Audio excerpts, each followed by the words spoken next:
Munansi w'eggwanga erya China, Xi Jinping addukidde ku poliisi ey'Ekireka n'aggula omusango ku bakozi mu banka ya Stanbic ettabi ery'Ekireka nga banabalanga kumuwa ssente ez'ebicupuli ezwa ddala obukadde 80 nga zino yaziraba agenda okusasula abakozi abakola ku kampuni ye n'omusolo. Minga agamba nti ng'ennaku z'omwezi 17 omwezi ogwokubiri omwaka 2024 yagenda mu banka ya Stanbic Ekireka n'aggyayo emitwalo gya $38 n'akyusaako emitwalo 3,200 okuzizzamu ze Uganda nga kuno mwe bamuweereza ebicupuli bya bukadde 80 nga yabiraba atusijja yali atwala ssente.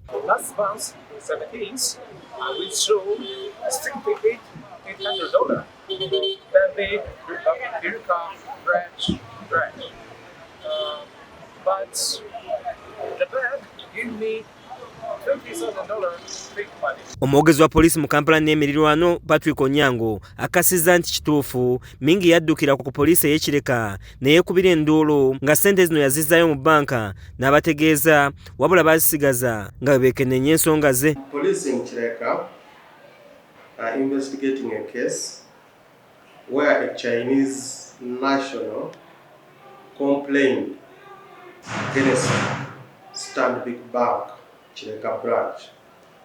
He alleges that he went to the branch to withdraw money, dollars,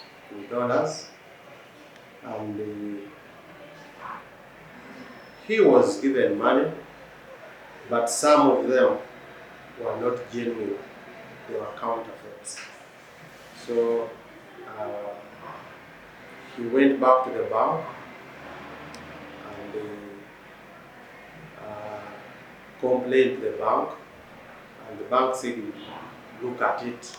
Onyanga agamba nti bawandikidde banka nga baagala babawo obutambi bwa kamera enkesi obwakwatibwa ku lunaku Mingi lwe yajjayo ssente nga bwe bakyalinze olwo balabe bukye bagonjolamu ensonga eno. We have written to the bank requesting for them to avail us with the CCTV footage of that day, of that particular day, so that we analyze and see what transpired. Ye maneja ya kampuni y'Omuchina nga George saako n'ow'ebyensimbi Benefit Radukunda banyonyodde bukya bwe bazuulamu essente zino. Twajja ku bank ya Stanbic Kireka branch withdrawing ssente zaali mu dollars kati tulina okusasula URA. Mu ssente ze twawithdrawinga mwalimu emitwalo 2 egya dola nga bifu.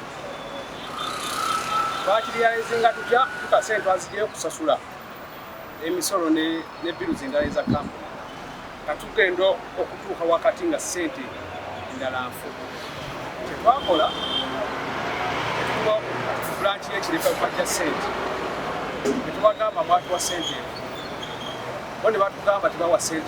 Bagamba nti baddayo mu banka ne babalagira ogenda ku poliisi ako n'okusasula ssente emitwalo 10 bafune obuyambi bwa kamera kyokka oluvannyuma babategeeza nti kolo kamera zaali zifunyemu obuzibu nga tewali kyakwatibwa olwo ensonga kwe kuzitwala ku poliisi.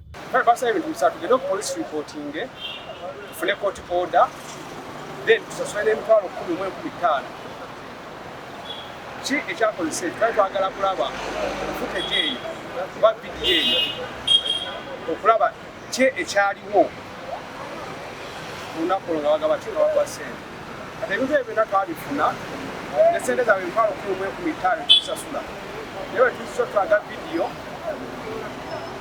batugaanye. Kiza Peter yakusakidde eggulye lino ku lwa KSTV agaleero.